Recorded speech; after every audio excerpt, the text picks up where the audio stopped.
Yo Kimakku, welcome back di channel Vijinti. Gak kerasa udah sebulan aja ya kan kita gak cipika-cipiki ya kan Kimakku. Nah untuk best komen kali ini biarlah aku dulu yang ngomong ya Kimak. Entar yang ceritain kisahnya biarlah si Ere aja yang satu lagi itu. Oke, pemenang best komen kali ini ialah si Ras2239 404039 gak pakai telur ya Kimakku.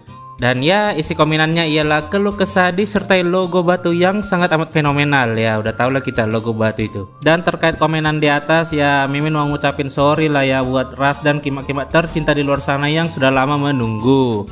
Jujur kami berdua ada beberapa masalah di sini yang buat kami jadi tidak bisa mengupload untuk sementara waktu. Oke Kimakku, sekian dulu lah buat base komennya, karena kalian pasti udah gak sabar dengar kelanjutan Otonari yang disuarakan oleh Babang Ere ya kan. Biarpun sebenarnya kalian bisa skip aja sih sesi base komen ini.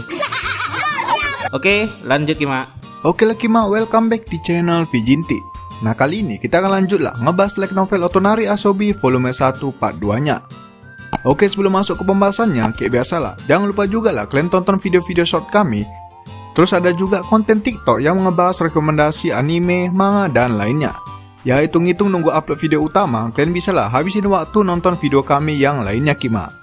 Oke lah, nggak usah banyak bacot, kita langsung gas aja lah ke pembahasannya.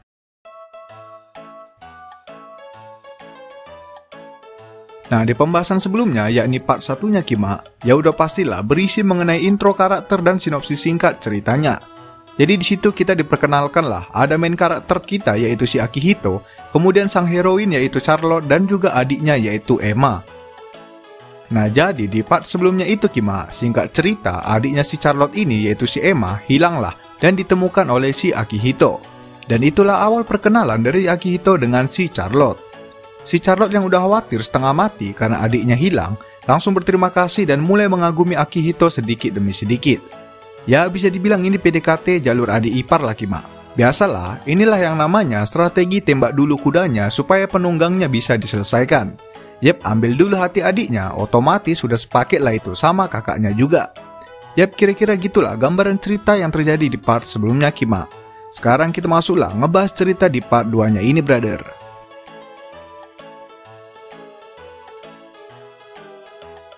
Nah diawali saat Akihito sedang berada di rumahnya Kimak. Yap, tepatnya di apartemennya lah. Karena dia ini posisinya tinggal sendirian di sebuah apartemen. Yang dimana di part sebelumnya terungkap kalau ia tetanggaan dengan si Charlotte Kimak. Yap, sebuah kebetulan yang hanya akan terjadi di dunia fantasi. Karena kalau di dunia nyata tetangga kita ya kalau nggak gila ya introvert, nggak pernah keluar rumah ya kan. Nah semua kebetulan itulah yang masih sedang dipikirkan si Akihito ini Kimak. Sekarang ini ia sedang berada di telepon dengan Miyu Sensei. Nah sensei yang satu ini terbilang sensei bohai lah Kimak. Cuman kayaknya udah kutukan lah kalau di anime-anime atau light novel, setiap sensei yang montok udah pasti perawan tua ya kan. Entah kenapa lah selalu kayak gitu. Nah itulah yang membuat si Miyu Sensei ini jadi ketagihan dan mencoba menjodohkan Akihito dengan Charlotte.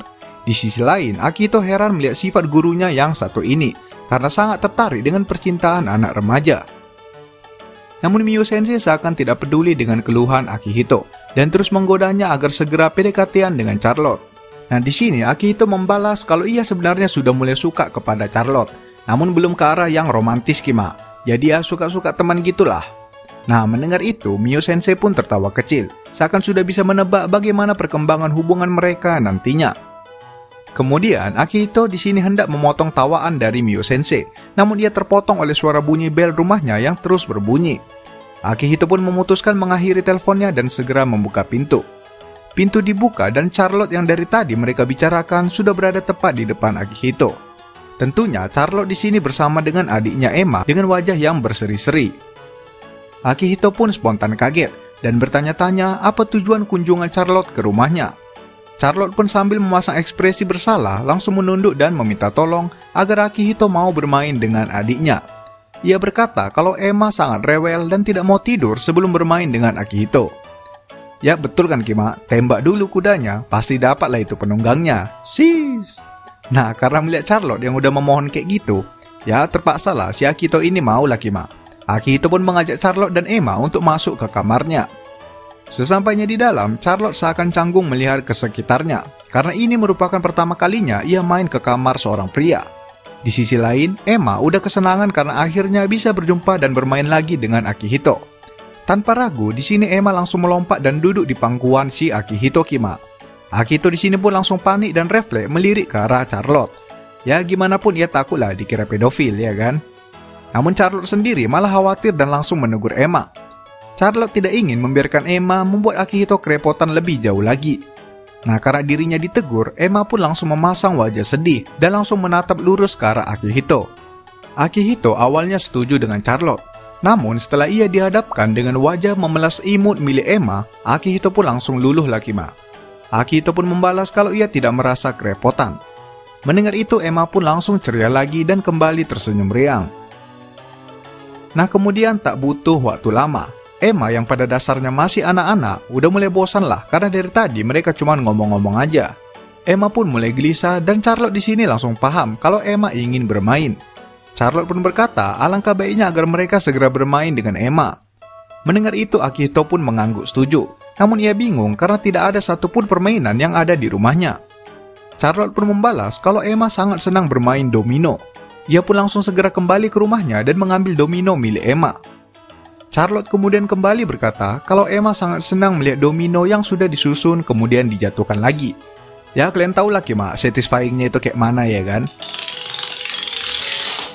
Nah namun si Emma ini nggak mau nyusun, jadi dianya ini suka nonton pas jatuhnya aja.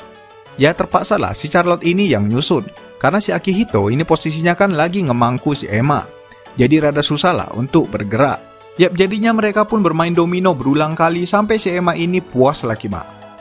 Nah tak lama kemudian Emma pun kecapean dan akhirnya tertidur lelap. Nah karena udah nggak ada lagi gangguan, ya bisalah orang ini dua bersetu. Hey yo, what the fuck? Maksudnya bisalah orang ini dua agak tenang lah jadinya. Nah di sini Charlotte membuka topik duluan dengan berterima kasih atas semua bantuan Akihito. Mulai dari hilangnya Emma dan sekarang mau bermain bersamanya.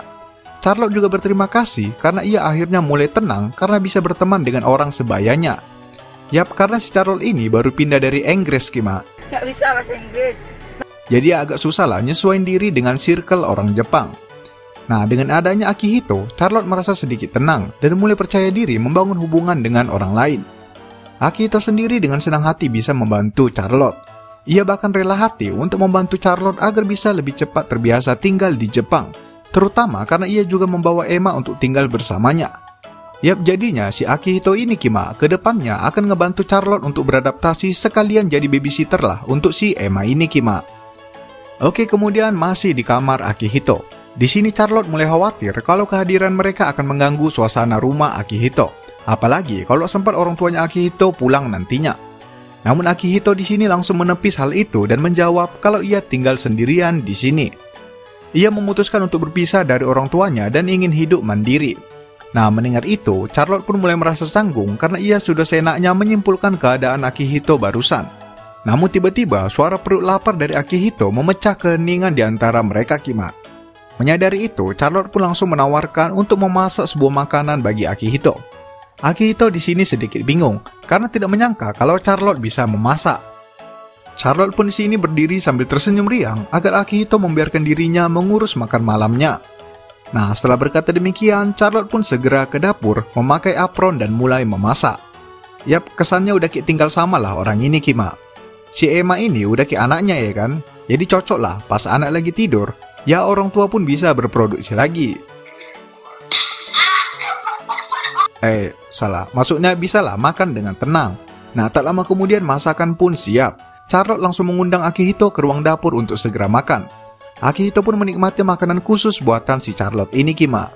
Ia menikmati setiap rasa yang ada di makanan tersebut, yang membuktikan kalau si Charlotte ini cocok kali lah jadi istri idaman Kima. Gak perlulah orang ini ngegojek makanan lagi kalau udah nikah nantinya, ya kan? Nah, selagi makan, lanjutlah orang ini ngomong mengenai keseharian Charlotte dan Emma saat baru pindah ke Jepang. Di sini, Akihito juga memberikan beberapa nasihat kepada Charlotte jika ingin tinggal lama di Jepang. Nah, kemudian setelah selesai makan, Charlotte pun langsung menggendong Emma yang masih tertidur dan segera ingin kembali ke apartemen mereka. Nah, sebelum Charlotte masuk ke dalam, Akihito sempat berpesan agar Charlotte jangan terlalu dekat dengannya jika mereka masih di sekolah. Akihito menjelaskan hal itu demi menghindari rumor buruk dan kejadian tak diinginkan yang akan terjadi nantinya Kima. Karena ya ada kemungkinan lah kawan-kawan si Akihito sengaja mampir ke rumahnya nantinya demi bisa bertemu dengan si Charlotte. Ya kalian tahu lah Kima, dari situ nantinya bisa muncul bibit-bibit stalker. Nah namun Charlotte di sini kurang mengerti lah akan hal itu dan hanya mengiyakan nasihat dari Akihito. Mereka pun saling masuk ke rumah masing-masing dan mengakhiri kunjungan malam di hari itu Kima.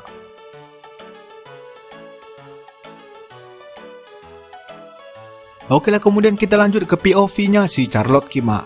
Nah di akhir chapter 3-nya di sini ada diceritakan singkat mengenai kejadian dari chapter 1-nya. Namun kali ini dengan POV dari si Charlotte Kima. Kita bahas singkat aja lah ya. Nah jadi diawali dari kedatangan Charlotte ke Jepang dan bersekolah di sekolah yang sama dengan Akihito. Nah kayak yang dia bilang tadi, awal kepindahannya si Charlotte ini sangat gelisah karena belum bisa beradaptasi dengan baik di Jepang. Terutama ia harus mengurus adiknya Emma yang ia bawa dari Inggris. Di sini belum ada lah diceritakan Kima kenapa ia bawa si Emma. Nah kemudian dilanjutkan beberapa hari setelah kepindahannya. Charlotte di sini baru aja pulang sekolah dan hendak ingin masuk ke apartemennya. Nah namun ia melihat pintu apartemennya yang terbuka lebar. Charlotte pun mulai panik dan memeriksa ke dalam. Yap, ternyata adiknya Emma nggak ada di rumah. Charlotte pun langsung lemas dan panik nggak karuan lah Kima. Ia nggak tahu harus minta tolong sama siapa karena ia juga baru aja pindah. Nah namun Charlotte di sini teringat dengan perkataan Miu Sensei pas ia baru pindah sekolah waktu itu. Di situ Miu Sensei sempat bilang kalau Charlotte butuh bantuan, sekolah akan dengan senang hati membantunya. Dan jika itu belum cukup, maka Charlotte juga bisa minta bantuan kepada seorang siswa yang bernama Akihito. Nah ternyata dari awal Miu Sensei udah ngenalin si Akihito kepada si Charlotte Kima.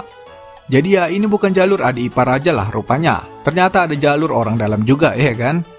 Nah namun karena si Charlotte ini belum kenal dengan si Akihito waktu itu, ia pun hanya terpikir untuk menelpon Miu Sensei.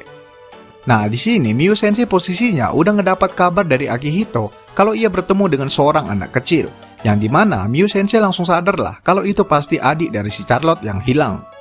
Nah itulah yang menjelaskan mengapa di part satunya waktu itu Kima, si Miu Sensei ini senyum-senyum kayak udah tahu semuanya.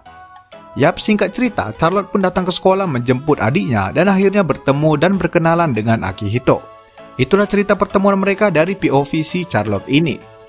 Nah lanjutlah pada saat Charlotte pulang ke rumahnya bersama dengan Akihito waktu itu.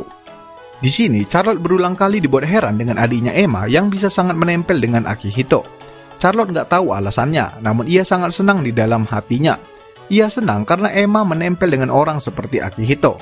Karena pada dasarnya, saat mereka masih di Inggris, si Emma ini gak pernah lah dekat maupun tertarik dengan orang lain selain dirinya dan orang tuanya. Jadi ya si Charlotte ini pun langsung sadar lah, pasti ada alasan baik mengapa Emma sangat lengket dengan Akihito Kima. Oke lah Kima, sekian video kali ini. Ya bagus juga sih ada POV dari si Charlotte ini dibuat. Ya aku kurang tahu lah Kima, apakah ada juga di tiap chapter nantinya. Yang pasti POV dari beda karakter kayak gini ngebantu kali lah Kima untuk ngisi bagian kosong cerita supaya pembaca kayak kita bisa ngerti lah detail ceritanya. Oke lah, boleh lah ya kan. Sekian lah Brother part 2-nya kali ini. Jangan kemana-mana, jangan main jauh-jauh. Jangan lupa like, comment, subscribe, and goodbye Kima.